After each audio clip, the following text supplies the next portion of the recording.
So picture this.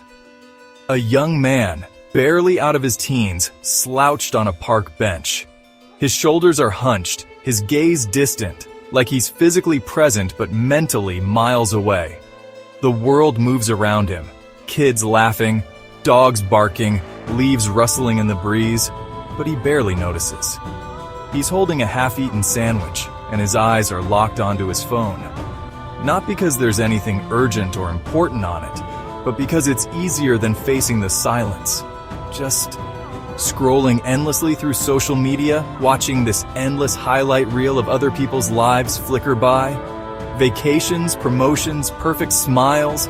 It's like watching a movie you're not in, just a spectator to everyone else's success. Hours just melted away.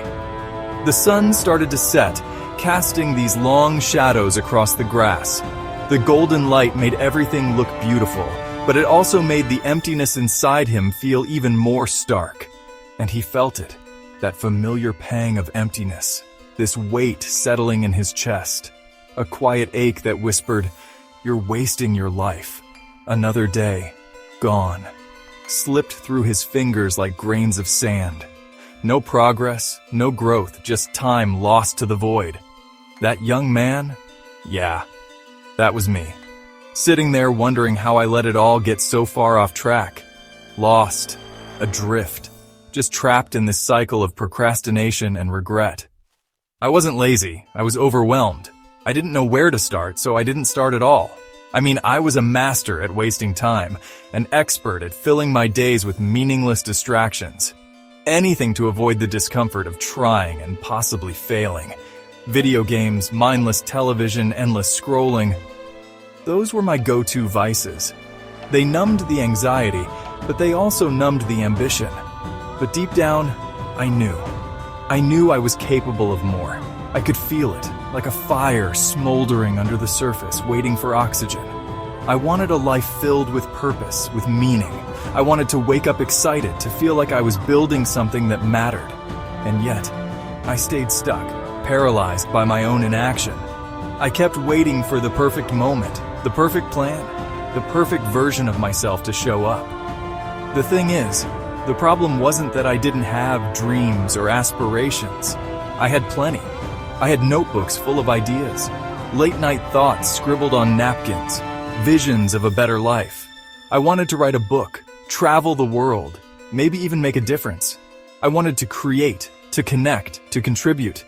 But those dreams, they felt so far away, like they were hidden behind this thick fog of wasted hours. Every day I didn't act, the fog got thicker. I kept telling myself I'd get to them someday, that I had time, that tomorrow would be different. But man, someday never seemed to come, and the longer I waited, the heavier the weight became. One evening, I was back on that same park bench doing the usual, getting lost in my phone, drowning in digital noise, notifications, endless scrolling, the same loop of content that numbed more than it entertained. I wasn't really present. I was there, but not, just another face in the crowd, eyes glued to a screen, missing everything around me. But then, something different happened. A shift. Like the world tapped me on the shoulder and said, "Hey, look up!" An elderly gentleman walked up. His face, it was lined with years, full of wisdom. The kind of face that's seen things, real things, not just through a screen but through living. He smiled at me, real warm, and nodded toward the sunset. It was one of those skies that looked like it had been painted, fiery orange melting into soft purples. "Beautiful, isn't it?" he said. His voice was gentle, but it had this firmness to it. Like he wasn't just talking about the sky, he was talking about life. I kinda mumbled, yeah, caught off guard by the whole thing. I wasn't used to strangers talking to me like that, especially not with that kind of presence. Then he said, "Time is a funny thing. We think we have so much of it, yet it slips away so quickly." He wasn't preaching. He was just sharing, like someone who had learned the hard way. And wow, those words hit me hard. Like it was as if he could see straight into me, calling out the truth I'd been trying to bury. I'd been wasting time, scrolling, waiting, drifting. I felt this wave of shame, this sudden awareness of just how much time I had let slip away. All those hours, days, even years lost to distraction. It stung. We ended up talking for what felt like hours. His words, they just washed over me, like a wave I didn't know I needed. He didn't judge. He just shared. And I listened, really listened, for the first time in a long while. He talked about living with intention, about chasing your passions with everything you've got, about not waiting for the right time, because sometimes that time never comes. He told me stories from his own life, the wins, the losses, and all the lessons in between. He spoke of love he almost missed, dreams he nearly gave up on, and the joy of rediscovering purpose when he thought it was too late. When he finally stood up to leave, he just patted my shoulder and said, "Don't wait too long, kid." And then he walked off, disappearing into the fading light. I sat there long after he left, phone forgotten in my pocket, heart wide open. That night, something changed in me. It wasn't loud or dramatic.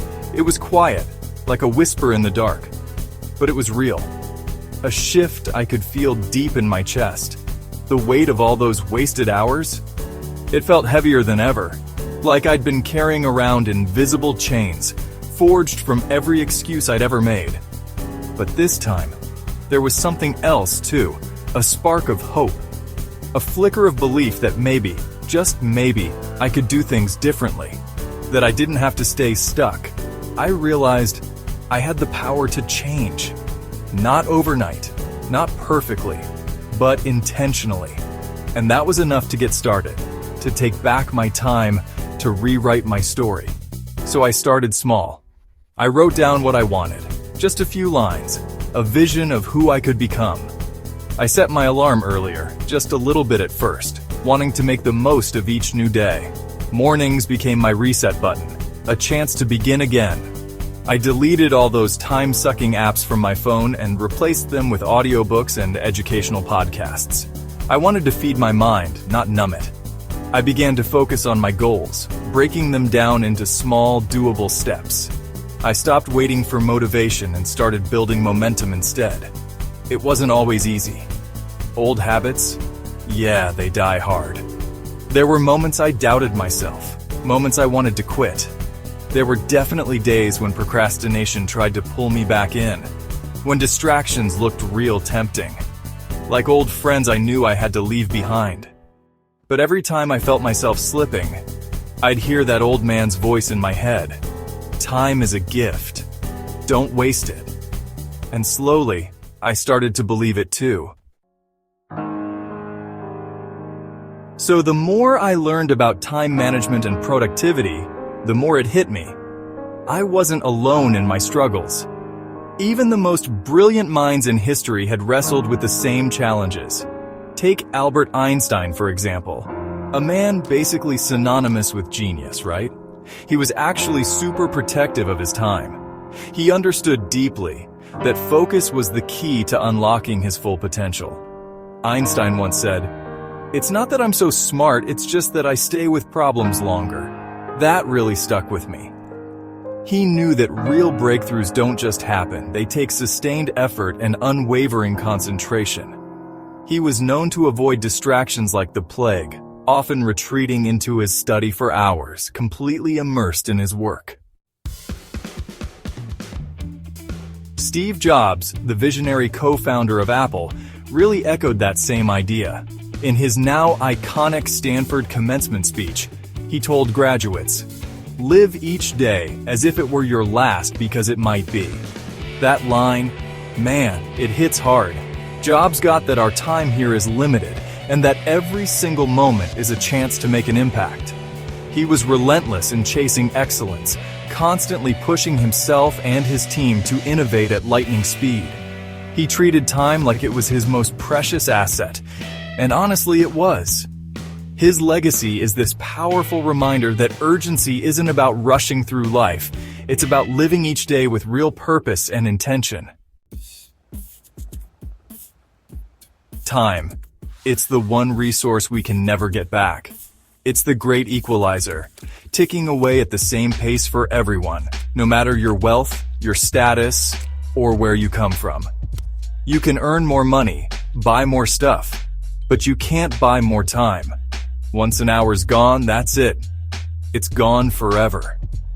And yet, we act like time is unlimited. We waste it on things that don't matter, letting ourselves get pulled in every direction by notifications and distractions. We tell ourselves we'll chase our dreams later, but the truth is, later might never come.